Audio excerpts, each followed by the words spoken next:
Hello दोस्तों, नमस्कार।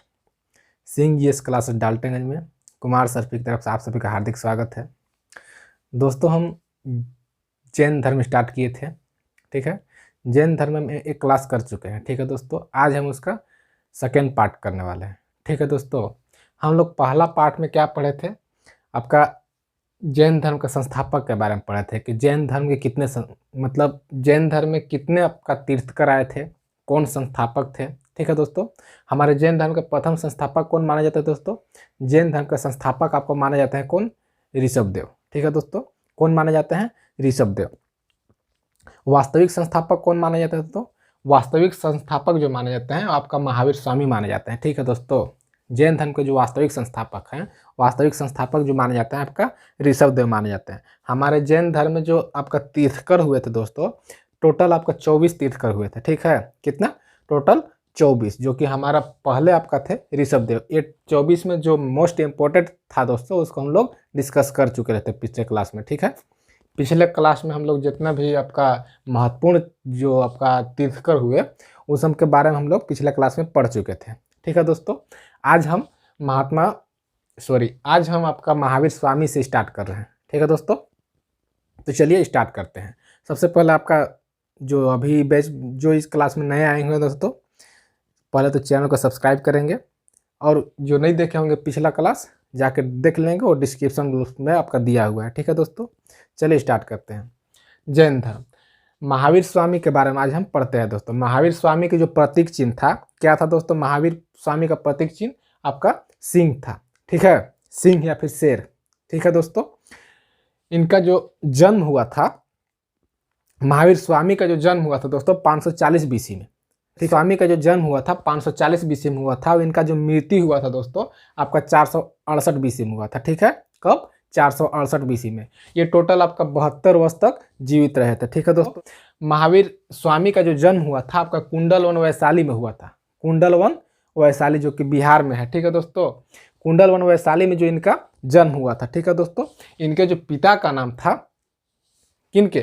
आपका महावीर स्वामी के जो पिता का नाम था दोस्तों, पिता का नाम आपका सिद्धार्थ था, ठीक है। पिता का नाम क्या था? इनके पिता का नाम सिद्धार्थ, जो कि ज्ञात्रिक वंश के जो आपका राजा थे, ठीक है दोस्तों। इनके पिता का नाम क्या था दोस्तों? इनके पिता का नाम सिद्धार्थ था, जो कि ज्ञात्रिक कुल के थे, और इनके जो माता का नाम था त्रिशला, जो कि लिच्छवी वंश के राजा चेतक की बहन थी, ठीक है दोस्तों। किन के बहन थी? राजा चेतक, जो कि लिच्छवी वंश के। त्रिशला इनके माता का नाम था, ठीक है दोस्तों। फिर आगे होता है इनका बचपन का नाम, ठीक है दोस्तों। इनका बचपन का नाम क्या था? जब इनका जन्म हुआ था, महावीर स्वामी का जो जन्म हुआ था दोस्तों, महावीर स्वामी के जन्म के बाद जो इनका आपका बचपन का नाम था उस समय क्या था? महावीर स्वामी का बचपन का नाम वर्धमान था। ये आपका पूछा जाता है दोस्तों, ठीक है। कंफ्यूज मत होइएगा। इनका बचपन का नाम जो था वर्धमान था, ठीक है। क्या? वर्धमान, ठीक है दोस्तों। इनका जो शादी हुआ था दोस्तों महावीर स्वामी का जो शादी हुआ यशोदा से हुआ था। किन से? यशोदा से शादी हुआ था दोस्तों। शादी होने के बाद इनका एक पुत्री थी, ठीक है। कौन थी इनका? एक पुत्री थी, जिनका नाम क्या था? जिनका नाम आपका पुत्री का नाम क्या था? अनुजा, ठीक है। पुत्री का नाम जो था अनुजा प्रियदर्शनी। इनके पुत्री का नाम जो था दोस्तों अनुजा प्रियदर्शनी, ठीक है। कौन? अनुजा प्रियदर्शनी। जब उनका शादी कर दिए थे, उनका शादी जो हुआ था जामिल, जिसे जमाली के नाम से भी हम लोग जानते हैं। क्या? जमाली या फिर जामिल के नाम से, ठीक है दोस्तों। इनका जो शादी हुआ था जमाली, जो आपका प्रथम उपदेशक था आपका महावीर स्वामी के, जमाली ही था, ठीक है दोस्तों। प्रथम शिष्य जैसे मान सकते हैं, आपका जमाली ही थे, ठीक है। जब इनको शादी हुआ दोस्तों, तो शादी होने के बाद इनके पिताजी का मृत्यु हो गया, माता पिता के सभी का मृत्यु हो गया, ठीक है। मृत्यु जब हो गया दोस्तों, मृत्यु होने के बाद इन्होंने 30 वर्ष के जब हुए, तो 30 वर्ष की उम्र में इन्होंने अपना गृह त्याग कर दिए, ठीक है दोस्तों। घर त्याग करके अपना संन्यास ग्रहण के लिए चल दिए। कितने वर्ष में? 30 साल में। 30 साल के बाद इन्होंने अपना गृह त्याग कर दिए थे, और गृह त्याग करके संन्यास जीवन धारण कर लिया, ठीक है। जब गृह त्याग किए दोस्तों, तो उन्होंने अपने 12 साल तक तपस्या किए थे, ठीक है दोस्तों। कितने साल तक? 12 साल तक तपस्या किए, ठीक है। पहले साल जो तपस्या किए थे दोस्तों, पहले जो 1 साल की तपस्या जो किए थे, 12 साल टोटल, तो 12 साल किए। ठीक है दोस्तों, 12 साल में आपका 1 वर्ष जो आपका तपस्या किए थे पहले साल, 12 साल में जो पहले साल तपस्या किए, पहले साल इन्होंने 1 वर्ष की तपस्या आपका अशोक वृक्ष के नीचे, ठीक है दोस्तों, अशोक वृक्ष के नीचे तपस्या किए थे।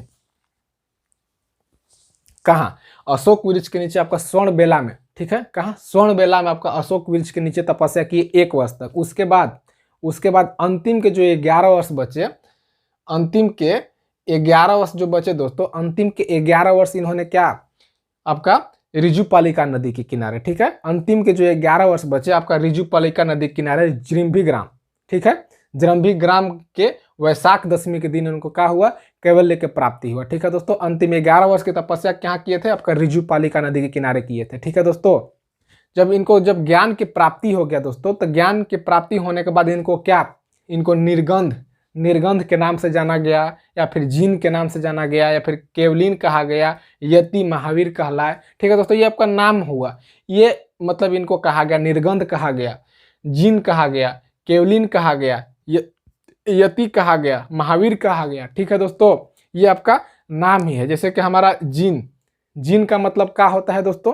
जीन का, जैसे कि जीन का मतलब होता है कि खुद पर विजय पा लेना। ठीक है दोस्तों, जीन का मतलब कि इन्होंने अपने खुद पर क्या कर लिए थे, खुद पर अपना विजय पा लिए थे। ठीक है दोस्तों, जीन का मतलब हुआ। इसी तरह आपका निर्गंध का मतलब क्या होता है दोस्तों, निर्गंध का मतलब होता है दोस्तों कि निर्गंध मतलब बंधनों से मुक्त हो जाना। ठीक है, निर्गंध मतलब होगा कि बंधनों से मुक्त हो जाना। ठीक, जो बंधनों से मुक्त हो गया उसे क्या कहते हैं, निर्गंध कहते हैं। जीन उसी प्रकार, जीन का मतलब होता है कि खुद पर विजय पा लेना। ठीक है दोस्तों, इसी तरह का केवलिन का अर्थ क्या होता है दोस्तों, केवलिन मतलब क्या होता है, केवलिन मतलब शरीर और आत्मा, ये मेरा शरीर हुआ वो आत्मा, दोनों के बीच का जो अंतर होता है उसे क्या बोला जाता है, शरीर और आत्मा के बीच में जो अंतर होता है उसे क्या बोला जाता है, उसे केवलिन बोलते हैं। क्या बोलते हैं दोस्तों, केवलिन बोलते हैं। ठीक है, इसी तरह यति। ठीक है दोस्तों, यति मतलब दोस्तों, यति मतलब जो होता है, यति मतलब ज्ञान, जिसको ज्ञान की प्राप्ति हो गया हो उसे क्या बोलते हैं, यति बोलते हैं। ठीक है दोस्तों, क्लियर? ज्ञान प्राप्ति के बाद इनको क्या क्या कहा गया, निर्गंध कहा गया। ठीक है, उसके बाद जीन कहा गया, केवलिन कहा गया, यति कहा गया, महावीर कहा गया।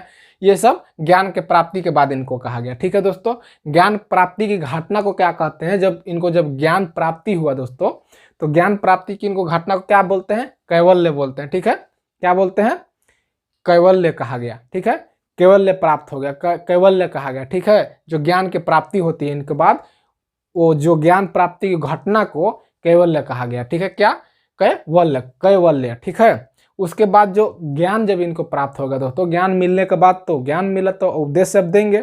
ठीक है, तो आपका ज्ञान मिलने के बाद तो उपदेश से सबसे पहला जो उपदेश दिए थे दोस्तों, सबसे पहला उद्देश्य आपका राजगिरी में। ठीक है, सबसे पहला उद्देश्य जो दिए थे आपका राजगिरी में दिए थे। कहाँ दिए थे दोस्तों, आपका राजगिरी में दिए। राजगिरी में ये कौन भाषा में दिए थे, आपका अर्धमगधी। ठीक है, अर्धमगधी भाषा में, जो कि प्राकृत भाषा है। ठीक है, प्राकृत भाषा अर्धमगधी भाषा में। ठीक है दोस्तों, हमारा जो बौद्ध धर्म था, बौद्ध धर्म जो सबसे अपना प्रथम उपदेश से कौन भाषा में दिए थे, बौद्ध धर्म वाला पाली भाषा में। ये कौन भाषा में प्रथम उद्देश्य दिए थे, अर्धमगधी प्राकृत भाषा में। ठीक है, आपका पूछा जाएगा दोस्तों कि मतलब जैन धर्म का आपका भाषा कौन सा है, तो आपका प्राकृत भाषा बोलेंगे। ठीक है दोस्तों, इन्होंने अंतिम उद्देश्य कहाँ दिए थे, अंतिम उद्देश्य जो थी पावापुरी में दिए थे। कहाँ दिए थे, अंतिम उद्देश्य पावापुरी में दिए थे। ठीक है, पावापुरी बिहार में दिए थे। ठीक है दोस्तों, अब आता अनेकतावाद। अनेकतावाद क्या है दोस्तों, अनेकतावाद श्यायवाद सप्तभंगी का सिद्धांत महावीर ने दिए थे। ठीक है दोस्तों, अनेकतावाद, श्यायवाद या सप्तभंगी, ये क्या है दोस्तों। अनेकतावाद मतलब जैसे कि कोई भी वस्तु का अनेक गुण। ठीक है दोस्तों, जैसे कि मान लीजिए कोई भी वस्तु है, उसके बारे में अगर जिसको अनेकतावाद का मतलब बता रहे हैं कि जैसे अनेकतावाद होता है कि कोई भी चीज़ है, ठीक है, कोई भी चीज़ है तो उसके बारे में जैसे हम लोग के पास ज्ञान की प्राप्ति नहीं है, हम लोग के पास ज्ञान की प्राप्ति नहीं है, तो हम लोग के पास कुछ भी चीज़ आएगा तो उसके हम एक गुण जानते हैं। लेकिन जिनको अनेकतावाद जो मतलब होते हैं, जिनको ज्ञान की प्राप्ति हो जाती है, वो उनके बारे में हजारों गुण जानते हैं, हजारों गुण के बारे में पता करने लगते हैं। जैसे कि मान लीजिए कुछ भी चीज़ है, मान लीजिए बर्फ़ है, बर्फ़ हमारे पैसे रखा जाएगा तो ठंडा लगा, हम लोग जानेंगे कि बर्फ़ है, ठंडा लगा, वो बर्फ़ था। लेकिन जिनके पास ज्ञान की प्राप्ति है, जो ज्ञान प्राप्त कर चुका है, वो बस एक गुण नहीं, कैसे मतलब उनके हजारों गुण के बारे में उन्हें बताएंगे कि ये कहे मतलब इनको क्यों ठंडा क्यों है, कैसे बर्फ बना, क्या चीज है, कैसे मतलब हजारों गुण। ठीक है, उसी को बोलते हैं अनेकतावाद। ठीक है दोस्तों, उसके बाद इन्होंने पावापुरी में जैन संघ की स्थापना की है। ठीक है दोस्तों, पावापुरी में जैन संघ की स्थापना की। जब इनके जैसे कि अब सब कुछ हो गया इधर दोस्तों, तो उसके बाद ये क्या किए कि मतलब इनके पीछे मतलब लाखों में जैसे कि आपका भक्त जैसे हम लोग बोलते हैं, मान लीजिए तीर्थकर हो गए। ठीक है, इनके आपका शिष्य जो हो गए, इनके आपका उपदेशक, ये सब आपका लाखों में हो गए। ठीक है, तो इन्होंने सोचे कि अब हमको क्या करना चाहिए कि संघ बनाना चाहिए, नियम कानून कुछ बनाना चाहिए। ठीक है दोस्तों, तो नियम कानून जब बनाया तो उसी को हम लोग क्या कहते हैं कि संघ बोलते हैं। ठीक है, इन्होंने जैन संघ की स्थापना की है। कहाँ की है? आपका पावापुरी में। ठीक है, पावापुरी में जैन संघ की स्थापना की है। वहाँ इन्होंने 11 गणधर बनाया। ठीक है, गणधर मतलब क्या होता है दोस्तों? गणधर आपका ये आपका उपनाम है, सॉरी उपनाम नहीं, आपका सरनेम है। ठीक है दोस्तों, गणधर जैसे कि कुछ पद के नाम है। ठीक है, आपका 11 गणधर आपका बने, वो आपका नियम कानून, आपका जो संघ जैन संघ बना, उसका नियम कानून का ये देखवाले होते थे। ठीक है, मंत्री लोग जैसे बोलते हैं। ठीक है दोस्तों, जैसे हमारा मंत्री मिनिस्टर बनते हैं ना, सभी कोई कावन मिनिस्टर, कोई कौन मिनिस्टर बनता है, वो टाइप से ये गणधर 11 गणधर जो चुने गए, उसमें सभी का नियम बताया, सभी नियम कानून को देख दाख करने वाले ये आपका गणधर लोग बनाया गया। ठीक है, इसके बाद जैन भिक्षुणी संघ की स्थापना हुई। ठीक है, ये बना, उसके बाद जैन भिक्षुणी संघ की स्थापना हुई। जैन भिक्षुणी संघ की स्थापना कब हुई? तो इंद्रभूति के समय में। ठीक है दोस्तों, जैन भिक्षुणी संघ की जो स्थापना हुआ था, इंद्रभूति, ये जो गणधर थे, इंद्रभूति जो थे ये गणधर थे, जो कि इनके समय में क्या हुआ कि जैन भिक्षुणी संघ की स्थापना हुई। ठीक है दोस्तों, ये जैन भिक्षुणी संघ की जो स्थापना हुई इंद्रभूति के समय में हुई। इंद्रभूति जो कि गणधर थे। ठीक है, जैन भिक्षुणी जो थी, जैन भिक्षुणी के आपका अध्यक्ष कौन थी? तो चंदना। ठीक है, कौन थी दोस्तों? चंदना ये आपका कौन थी दोस्तों? जैन भिक्षुणी संघ की अध्यक्ष थी, यानी यही आपका अध्यक्ष थी। ठीक है, कौन? जैन भिक्षुणी संघ की अध्यक्ष कौन थी? चंदना थी। ठीक है, अब प्रथम जैन भिक्षुणी कौन थी दोस्तों? प्रथम जैन भिक्षुणी जो थी आपका चंपा थी। ठीक है, कौन? प्रथम जैन भिक्षुणी आपकी चंपा थी। ठीक है, जियो और एक आपका इंपॉर्टेंट सवाल है दोस्तों, ये पूछा जाता है, बार बार पूछा जाता है कि जियो और जीनोदो का नारा किसने दिया था? ठीक है, तो ये नारा जो दिए थे दोस्तों, जियो और जीनोदो का, ये आपका महावीर स्वामी ने ही दिए थे। ठीक है, महावीर स्वामी ने ही दिए थे कि जियो और जीने दो, ये आपका नारा महावीर स्वामी दिए थे। ठीक है दोस्तों, इसके बाद जब आता है जैन धर्म मानने वाले शासक, ये आपका हम उसमें भी पढ़ाए हैं, किसमें? आपका बौद्ध धर्म में भी पढ़ाए हैं। ठीक है, बौद्ध धर्म को मानने वाले शासक के बारे में पढ़ाए हैं ना।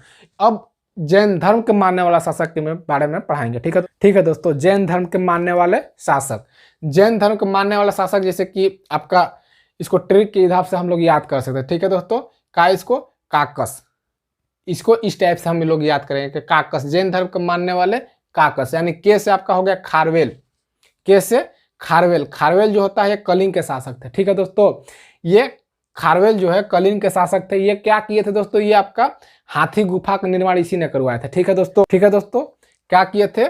खारवेल जो है कलिंग के शासक थे, हाथी गुफा जो अभिलेख था इन्हीं ने आपका निर्माण करवाया था। ठीक है, खारवेल ने। ये आपका कौन भाषा में था? प्राकृत भाषा में। ठीक है दोस्तों, हाथी गुफा अभिलेख जो आपका बनवाए थे, आपको खारवेल नहीं बनवाए थे। खारवेल कहाँ के शासक थे? कलिंग के शासक थे।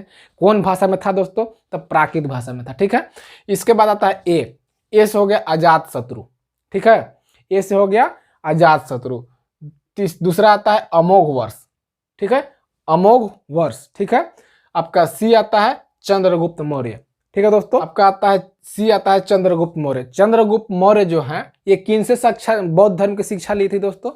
चंद्रगुप्त मौर्य जो है आपका भद्रबाहु से आपका भद्रबाहु से आपका जैन धर्म की शिक्षा लिए थे। ठीक है दोस्तों, चंद्रगुप्त मौर्य जो है भद्रबाहु से क्या किए थे कि जैन धर्म की शिक्षा जो लिए थे भद्रबाहु से लिए थे। ठीक है, आपका चंद्रगुप्त मौर्य।